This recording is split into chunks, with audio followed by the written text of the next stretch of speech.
Então, nessa sequência de desafios que eu tenho trazido a você, meu irmão, sobre o ministério evangelístico, eu gostaria de destacar algo de extrema importância. O que eu quero destacar é o seguinte: quando nós falamos de evangelismo, qual é o ponto central? Qual é o ponto central do evangelismo bíblico? Eu sei que existem muitas religiões que advogam para si serem a verdade, serem a religião verdadeira.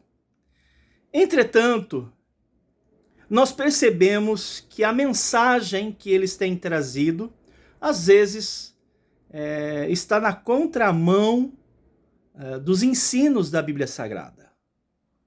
Então, eu gostaria de trazer essa reflexão a respeito do ministério evangelístico.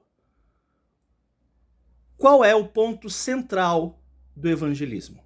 E para isso eu quero convidá-los a meditar comigo em um texto bíblico que se encontra na carta de Paulo aos Coríntios, no capítulo 1. 1 Coríntios, capítulo 2, versículos de 1 a 2. Diz assim a palavra de Deus: note comigo o ponto central do evangelismo bíblico. O ponto central, o cerne. Diz assim: 1 aos Coríntios, capítulo 2, versículos de 1 e 2. E eu, irmãos, quando fui ter convosco, anunciando-vos o testemunho de Deus, não fui com sublimidade de palavras ou de sabedoria, porque nada me propus saber entre vós, senão, aqui está o cerne, senão a Jesus Cristo e este crucificado. Meus irmãos, quando nós falamos de evangelismo, é importante que você entenda que a mensagem que deve ser levada é o sacrifício de Jesus na cruz por causa dos nossos pecados. Esta é o cerne da mensagem evangelística. O sacrifício de Jesus por causa dos nossos pecados. Eu acho interessante que João Batista, ele falou a mesma coisa. Você lembra aquele texto do Evangelho de João, quando João avistou Jesus? Você lembra o que ele havia dito? Eis o Cordeiro de Deus, que tira o pecado do mundo. Certamente, dentro da mensagem evangelística, há de se mencionar a respeito da natureza do pecado, a natureza da condenação a respeito do pecado. É de extrema importância mencionar a respeito da ressurreição de Jesus, porque é justamente a ressurreição de Jesus que confere vida eterna. Mas eu acho interessante que o cerne da mensagem evangelística, a mensagem bíblica, é a morte de Jesus Cristo. Poderia Deus nos perdoar sem a morte de Cristo? Não poderia Deus simplesmente nos perdoar e evitar a morte de seu filho? Bem, segundo as Escrituras, seria impossível Deus nos perdoar e conferir vida eterna sem a morte e a ressurreição de Jesus.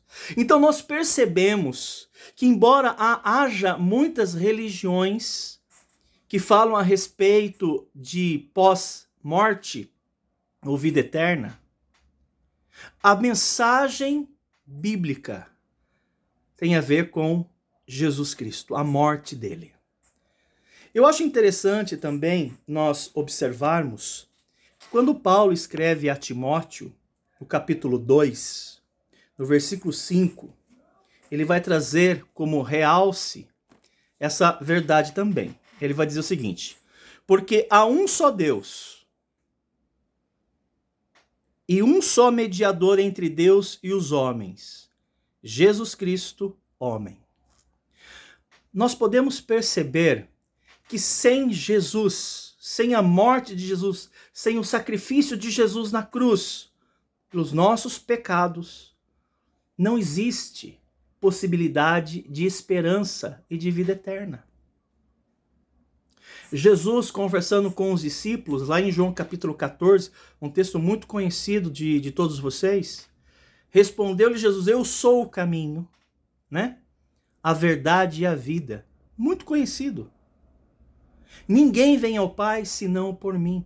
Então, quando você disser, eu tenho feito evangelismo, eu estou fazendo evangelismo, é importante que você entenda que no evangelismo deve haver a comunicação do sacrifício de Jesus. Fazendo um contraponto com aquilo que Paulo falou em 1 Coríntios capítulo 2, quando fui ter convosco, decidi saber Jesus Cristo crucificado. Vocês creram em Jesus Cristo crucificado? Vocês creram que ele morreu pelos seus pecados?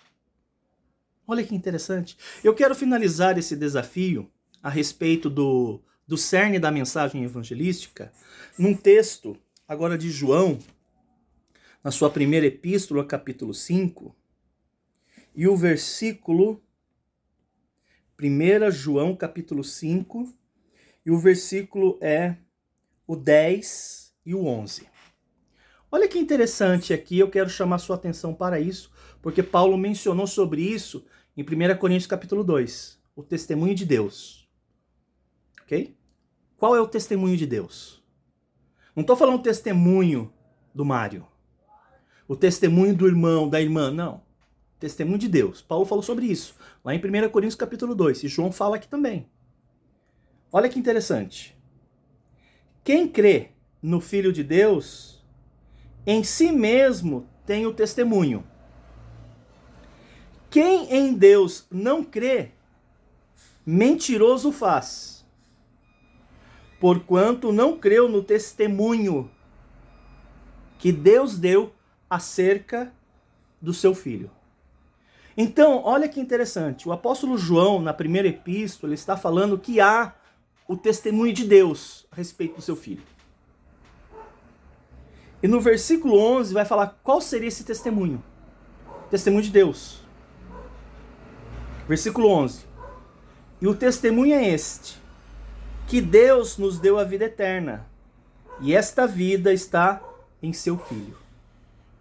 Quem tem o Filho, tem a vida. Quem não tem o Filho de Deus, não tem a vida. Se o testemunho de Deus é este, que Deus nos deu a vida através do seu Filho, por que haveríamos de não trazer essa mensagem quando nós estamos fazendo evangelismo? Então, reflita um pouquinho sobre isso. E que Deus possa abençoar no testemunho que você tem trazido às pessoas